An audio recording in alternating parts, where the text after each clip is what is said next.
To this now, growing outrage in Chester County tonight after Chester police released body camera video of an officer-involved shooting. So officers say they tried to arrest Ariane Mcree at a Walmart for shoplifting back in November, and police say he assaulted an officer and ran away, eventually showing a gun. The video is being released 6 months after civil rights leaders and loved ones have been pushing to get answers. And WCNC Charlotte's Lexi Wilson spoke to family members who are calling for justice. Today, dozens gathered outside of Walmart, the exact place that Mcree was shot and killed by police. The family saying he did not deserve to be killed.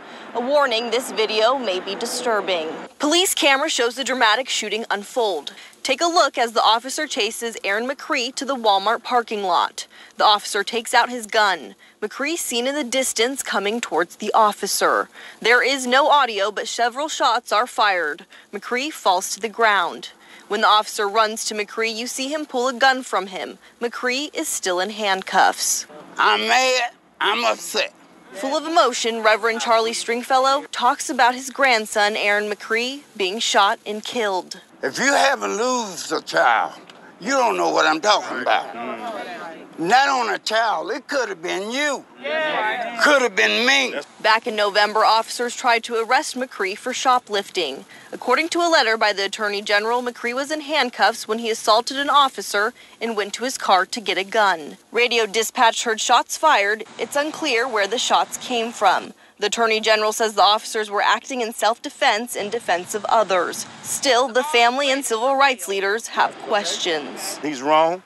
I'll tell him to his face. Videos don't lie. With no justice, no peace. Dozens gathered today, their voices unwavering, calling for justice. Everybody that got the blood of Ariane Mcree on their hands, I want them to be fired. He just loved to laugh, and he was just a gorgeous person. Helen Mcree knows she will never be able to get her nephew back, but she says she's confused why officers shot Mcree since his hands were restrained behind his back.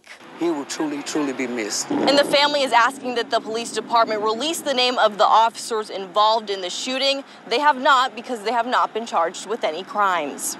Reporting in South Carolina, Chester County, for WCNC Charlotte, I'm Lexi Wilson. Now you gotta be charged with a crime in order to know that you shot somebody? Get out of here, man. Now, when you discharge your weapon, if you're not charged with a crime, the public doesn't get that information. Once a police officer do anything to anybody, it's all supposed to be public information. And this is why people need to wake up to what states, cities, counties, and all that stuff is. Because as long as y'all think they're public agencies, you're going to be looking for public information. And they're not public agencies. They're private foreign corporations. Wake up.